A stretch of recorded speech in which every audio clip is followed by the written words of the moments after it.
What is up, everybody? CP and SJ with you for another week of picks here from every day we're covering as we're rolling into the Christmas weekend here, and we've got plenty of bowl games to take a look at here. We've still got a little while before the CFP picks up next week, but plenty of bowl games will be happening here over the weekend, so we're going to make some plays here for you. SJ, hopefully there's lots of presents underneath the tree for everybody. Yeah, I'm just hoping to maybe get a little more sleep past 5 or 6 a.m. and I'll be fine. Whatever happens after that is what it is.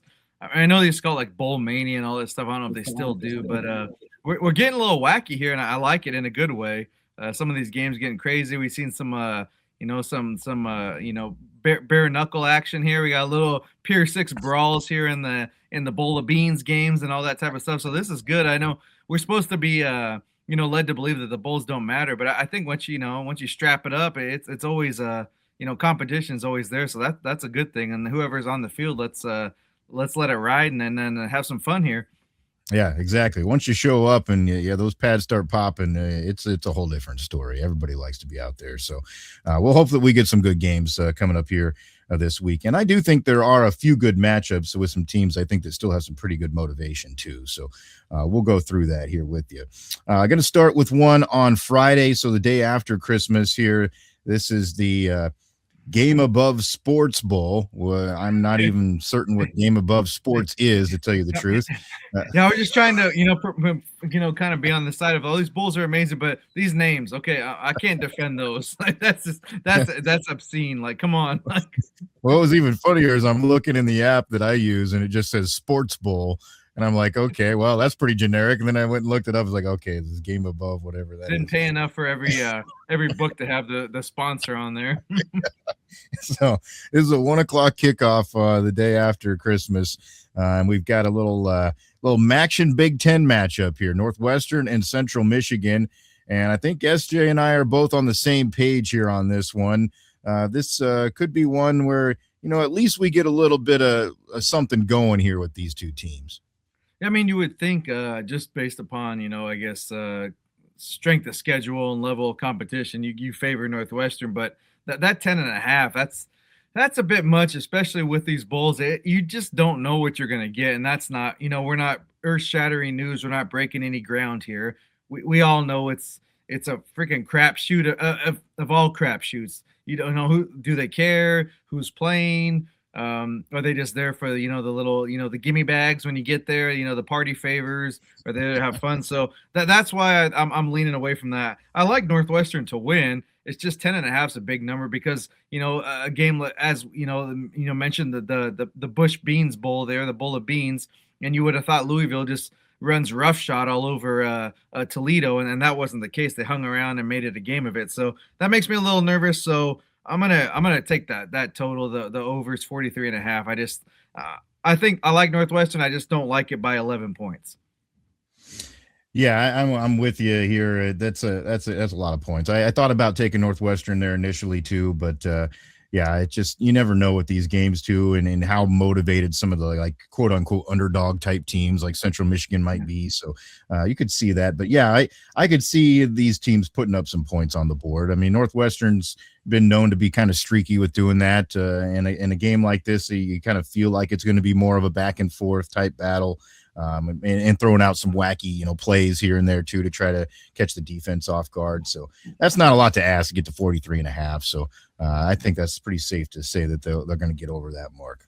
And that's not the only one, but there's several of these like regional type of matchups where there's enough of these players that maybe wanted to go to such a school and they overlooked, and that factors into of like I'm good enough to play against this team that's giving me a chance. So that's one of those, and there's a couple other on that I picked on. Like I could see that being a little bit of a, I guess a factor into the thing. So that weighs in as well. Yeah, for sure. Another one on Friday that you're going to be making a play on here, 3:30 in the afternoon. It's the Rate Bowl as Minnesota takes on New Mexico. What do you like there? I'm going to go Minnesota. I mean, New Mexico's, fared well in bowl games, let alone just against bigger schools. But I believe it's a 7 or 8 game bowl streak, game winning streak that Minnesota's on. So that kind of pushed me over the hump there. You wouldn't think it. I didn't either, and I saw that, I was like, damn, yeah, but they've kind of overachieved, and then maybe had some favorable matchups. I remember, you know, a guy that you wouldn't think so. He took that Mayo shower, you know, as well as anybody could take it. So I'll credit him there. You know, PJ took the. I wouldn't do it. Oh my God, Mayo just makes my skin crawl. Let alone having that on top of you. But you know, I think it's kind of another chance to prove themselves, and I think they did this season particularly. Maybe not some years past, but I think they did a little bit better than a lot of people expected because maybe like a 6-7 win team, and I think they're pushing 8-9 wins here. So yeah, this could be a big game for them just to kind of keep some momentum building. You would have thought they might be looking for a new coach considering how often he's come up in other jobs, and this year there's been jobs aplenty and not a peep. So maybe Yeah. he's feeling these. I'm good here. I'm gonna stay here. So yeah, we'll see for that. But as far as the game goes, it's just 2.5 points. So I could see Minnesota winning by a 7 to 10 point spread there. So it should be a good. I think it'll be a competitive game. And I think, like I said, New Mexico does worry me a little. This might not be heavy confidence, but I think Minnesota can eke one out there, and it might be a little bit. We might be sweating that one just a little bit, but I do think Minnesota will come out on top. All right. Next one, I'm just kind of going in sequential order of what we're picking here. So we go to Saturday, and this will be one of the early games on Saturday, the 27th, the Pinstripe Bowl out there in New York as Clemson plays Penn State. Obviously, I would like to make a play on this game for personal reasons, but I'm going to stay away from it for that reason. SJ, what are you looking at here? I mean, here's your proof is in the pudding. I've been like, I'm not even saying anti them. I've been like a staunch opposition of that coaching staff and just the program in general, and that's Clemson. I've just thought Dabo the Sweeney didn't keep up with the times. He just wants to complain about all these changes, but at the same time, I mean, Penn State's in shambles. I mean, they've made a coaching change, and I think it's a decent hire, but at the same time, it's like you're not coach. You're not in charge of this. This is just like an extra. Mhm. You won't be pulling the strings until next August, next September. So I don't think that factors in at all. And you look at the transfer portal and also the recruits they've lost. It's kind of hard to, and with only a 3-point spread, it's kind of hard to be like, oh, Penn State's gonna, I know they kind of made a run there at the end of the year, and all we're rallying around our interim coach and all that type of thing. But I think that's kind of well, you've had about a month here since your last game. That's definitely worn off, and I do think Clemson is kind of a nice opportunity for them to be like, we put a big number or win by a decent margin by Penn State. Maybe they're not, what we've known them to be, but you still be like, man, we can mollywop to Penn State. You can still say that, and people be like, kind of catches your attention for a second. So 3 points. I think Clemson wins actually pretty handily, maybe a double-digit margin. I just think they're in as far as bad as if there's program has been as far as like keeping up with the Joneses and where they want to be and all that thing. They're far in a better position at this point in time today. In what is December 24th, 2025, they're much better spot than Penn State is at this point. Now, a year from now, 2 years from now, that we'll have that's a different discussion. But right now, I just think Clemson has a little bit more to play for, and also just a little bit bit better spot there to win a competitive game. Yeah, I think that's a good play. I mean, just stability wise alone, and you look any game that's in that type of situation. I just think it makes a lot of sense to go with the team that doesn't have all the other stuff going on that they're worried about right now. So, yeah, that'll be interesting. I kind of with you there. I kind of feel like that's how that's probably going to go. The next one on the list here, we go to what I've come to love is one of the premier bowl games of the postseason. This one does it right as far as the marketing standpoint is concerned. The old Pop-Tarts Bowl, 2:30 on Saturday. We've got Georgia Tech taking on BYU. So we also get a pretty good matchup here in this one with two teams that had pretty good seasons and, it can prove that they can play with the big boys at times. But interesting game. My first inkling was to kind of go with my gut that I've been going all season and go with BYU just to win the game outright and cover that spread. But after I got to looking at it a little bit, I think there's a better play here, and I think it's staying under that number. It's 55.5, and that's quite a bit for these two teams the way they like to play. I'm not saying that they're not each capable of putting points on the board, but they're more so of the control the ball, plotting type of offense, each one of them. They're not explosive type of teams. They want to keep it on the ground. They want to, kind of outmuscle you. That's the way they play. So I think this will be lower scoring than is typical, even I guess for this bowl game in the past too. But yeah, I just think it's going to stay a little bit lower as far as that total goes and stay under that 55.5. But I do expect a competitive, fun game in this one.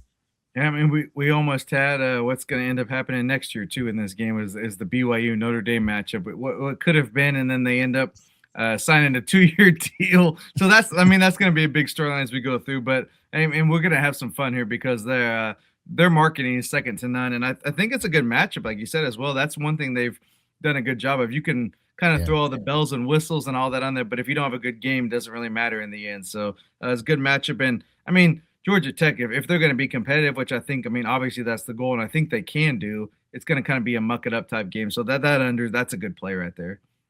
Yeah, it should be like you said, a good match. They've done a good job, making sure that it's a good game outside of all the other fun stuff as well. We'll see which flavor gets toasted by the end of the day. That's what we're all excited for too. Great matchup there. We move on to the next one here on the list, and this is going to be also on that same day here on Saturday. It's pretty full slate. There's lots of games going on. But the New Mexico Bowl will have North Texas taking on San Diego State. It's a 4:45 game in the afternoon. And I'm taking a look here at this one. I think North Texas has proved that they've been a pretty solid team here throughout the season. I know there's some things going on there with, players and coaching staff there too. So that does make it a little bit more questionable and does make it so I probably won't be as confident in this as I would have otherwise, but still think North Texas is a better team. They're still a 5.5 point favorite. I think they win double digits here in this one. San Diego State's been pretty under the radar ho-hum this year. So I'm going to go with North Texas to cover that number in that one. Yeah, it's been a little up and down on the San Diego State side. You win a big one, then you just lose a game. That's like what the hell's going on here when you go down and look at their schedule. So yeah, that's kind of where you think it would land. Even you consider all these transfers and coaches leaving all that stuff, but at the end of the day, it's like you still got if you're in these games, especially these type of games where I don't think the motivations it's obviously needs to be there, but it's a little bit less when you're like talking about we brought up a Notre Dame or team where they felt they got kind of left out. It's like, well, that's a totally different story than someone that's like, hey, we get to play another game. This isn't always the case, and we get a trip, and you get everything that comes with it. So I think that's a little bit less of a storyline with bowl games like this one. Yeah. Next one on the slate is right after that at 6:30. The Gator Bowl will face an SEC ACC matchup. Mizzou takes on Virginia. This is one where one team's rated and had a pretty good season up until the end, and then lost their chance to get in the CFP with a loss in their title game there against Duke and Virginia. But I think Mizzou has got a little bit of the edge here overall. I think they're just a more well-balanced team. Again, there's probably a few things going on there with them as well. Of course, their coach has been rumored, and a couple of other jobs that could possibly come up as well, or one that is open. So who knows if that's having an impact? But I just think overall this is a better Mizzou team. So I'm going to get them to cover that 3.5. I think they win by a touchdown in this game. Yeah, that's one I looked at for a while. I kind of felt that way too. I'm just like a little bit too much on maybe the ancillary things. I'm like I hope if they come to play, it should be an easy win for them. But that's with every bowl game. It's like it's like I said, it's a crapshoot of all crapshoot. So it's not. But as far as talent wise, top to bottom, Mizzou's head and shoulders above, regardless of the records. That's a pretty soft 10-3. No disrespect to Virginia, but it's not exactly an impressive resume. Yeah. You're going to take a look at the one that'll cap off the day there on Saturday, the Texas Bowl, Houston and LSU starting at 8:15. Yeah, I kind of like Houston to win going away in some part of me, but also it's like, well, LSU, that talent still, regardless of who's going to transfer and who's not, that talent top to bottom, they got players everywhere. So It's only 2.5 Houston's way, but even then, I'm like, I could see LSU pulling some crap out, just pulling it out of their butt and being like, all right, we're just throwing the ball, going crazy. And, who knows, scoring special teams, get a couple pick sixes, fumble recovery, something like that. So I'm just more look at the total. 41.5 seems a little low, especially with, the explosive possibility on either side of the ball. Both teams can put up points. So I'll go ahead and play the overs on that one. That's fairly low. I mean, all we need is a 24-21, 24-20 something game like that, and we're over. And that's not even that to me in a bowl game. That's pretty ho hum. That's not that. It's not that like, Yeah. oh my god, that's an amazing game. Like, no, not at all. So I'll play with that. But I would kind of think Houston to win this one. But LSU could. You never know. They got something to play for. Again, that's a game that's regional. It's like there's a lot of players in that. East Texas. Louisiana. Panhandle there. That there are a lot of familiarity there. So there could be some a little bit more venom on the field there between players that kind of grew up playing against each other. Yeah, that's true. The final two games we're going to look at will go to Tuesday night. So this is Tuesday, December 30th. And the first one will be at 4:30 in the afternoon for the Music City Bowl, little Big Ten SEC battle. Illinois taking on Tennessee. What do you like there? I mean, having traveled to this game before, I do know that it just in case if it gets out of sorts and it's like this game kind of sucks, there is moonshine available in that Nissan Stadium. So if anybody needs a quick pick me up, there you go. But I mean, the total is just crazy, 61.5. Even for I know both teams have decent offenses, whatever. But man, that's high and Illinois, especially in these games, you think of that South Carolina Bowl win last year. They kind of wanted to, muck it up, and we're gonna just, win however by any means necessary. And we all remember was it Bielema and Beamer going crazy there between with a fake injury or not a fake injury. So I think there's a little venom there. I'm sure, how the SEC likes to play favorites and back their folk. There, I think Illinois may not be like, they kind of might be public enemy number one within that conference as far as outside of the big dogs there. So that could be one to watch, but I just can't see it being a shootout. I'll go under that 61.5. Could see either team winning definitely. I think if you want to get a little funky there, I don't think Illinois is a terrible pick. I mean, they're only like plus 115, so it's not like a long shot, but you can still get a decent value for your money there if you're wanting to take a bit of an underdog in this one. All right. The last one I'm going to take a look at here is the Alamo Bowl at 8:00. Then on Tuesday night, in the past, typically one of the bowl games that everybody kind of looks forward to is usually a good matchup and has produced some really wild finishes actually in the past too. It's had a knack for that for some reason. But this is an interesting matchup. USC takes on TCU. Of course, you've got the home state flavor there for TCU. I'm sure that helps a little bit.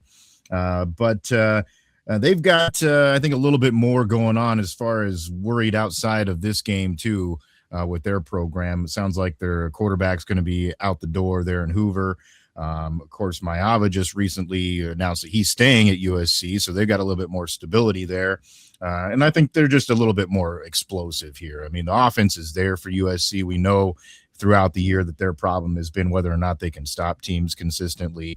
And I think TCU has not proven that they've been consistent on that side of the ball. Their offense at times has played okay, but then some games have come out and just laid an egg. So I think the USC has a decided advantage here in this game. It's 6.5, so it's staying underneath a touchdown. So I feel pretty good about USC being able to cover in that one, even though, like I said, game has been wild in the past, but I just expect the Trojans to have the edge here. I mean, I've talked in the past about how the Holiday Bowl has always kind of been one of those I like really look forward to watching. The Alamo Bowl is right up there. It's always kind of like that between Christmas, New Year's Eve type of time, and you kind of just killing time between the holidays, and you're like, what's on? The Alamo Bowl's on. Let's let's go ahead and check that out and see Drew Brees just chucking the ball all over the field. So that's usually a good game. And even I like that USC pick, and then you look at the total 55.5. You maybe they get a little crazy and run up the score, and TCU gets some late points. You parlay that one, and you might be sitting pretty good there too. So that's a great pick. I could see it getting out of hand, but then also you get a little more value for your buck there. Yeah, I don't hate that either. That's a good thought.